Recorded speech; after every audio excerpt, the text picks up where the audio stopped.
Hello friends, இந்த வீடியோவில் வெறும் 3 பொருள் வச்சு ஒரு சிம்பிளான ஈவினிங் ஸ்நாக்ஸ் செய்கிறது தான் பார்க்க போகிறோம். இது நம்ம சின்ன வயசில் எல்லாருமே சாப்பிட்ருக்கோம். அவியேசின்னு சொல்லுவாங்க.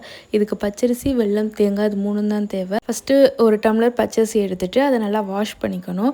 வாஷ் பண்ணிவிட்டு 20 மினிட்ஸ் வர அளவுக்கு ஊற வச்சிடணும். ரொம்ப நேரம் ஊற வைக்க வேணாம். எந்த டம்ளரில் எடுத்தோமோ அந்த டம்ளரில் 2லேருந்து 3 டம்ளர் அளவுக்கு தண்ணி ஊற்றி நல்லா கொதிக்க வைக்கணும். நம்ம சின்ன வயசில் எல்லாருமே இந்த ரெசிபியை அட்லீஸ்ட் 1 டைமாவது சாப்பிட்ருப்போம். நான் நிறைய தடவை சாப்பிட்ருக்கேன். மழை வரும்போதெல்லாம் செஞ்சு கொடுப்பாங்க. தண்ணி நல்லா கொதிச்சதுக்கப்புறம் நம்ம ஊற வச்ச அரிசியை போட்டாச்சு. இது ரொம்ப நேரம் வேக வைக்கக்கூடாது. இந்த டைமில் நம்ம வெல்லத்தையும் தேங்காயும் நறுக்கி வச்சுக்கணும். வெல்லத்தை நல்லாவே நுணுக்கணும். நான் கொஞ்சம் தான் நுணுக்கினேன். நல்லா நைஸாக நுணுக்கணும். ஏன்னா வெல்லம் கரையவே இல்லை நான் கிண்டும்போது. ஓரளவுக்கு நமக்கு வெந்தாலே போதும். ரொம்ப வெந்துச்சுன்னா அது பொங்கல் மாதிரி ஆயிரும். நெக்ஸ்ட் நம்ம கட் பண்ணி வச்சுருக்க தேங்காயை போடணும். இன்னும் குட்டி குட்டியாக கூட தேங்காய் கட் பண்ணி நீங்கள் போட்டுக்கலாம்.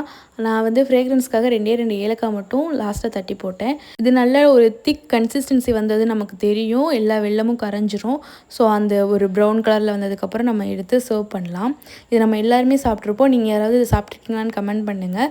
நான் செஞ்சது ஓரளவுக்கு நல்லா இருந்துச்சு. இதில் தேவைன்னா நீங்கள் வேறு எதுவும் நட்ஸும் ஆட் பண்ணிக்கலாம். ட்ரை பண்ணி பாருங்கள். பாய்.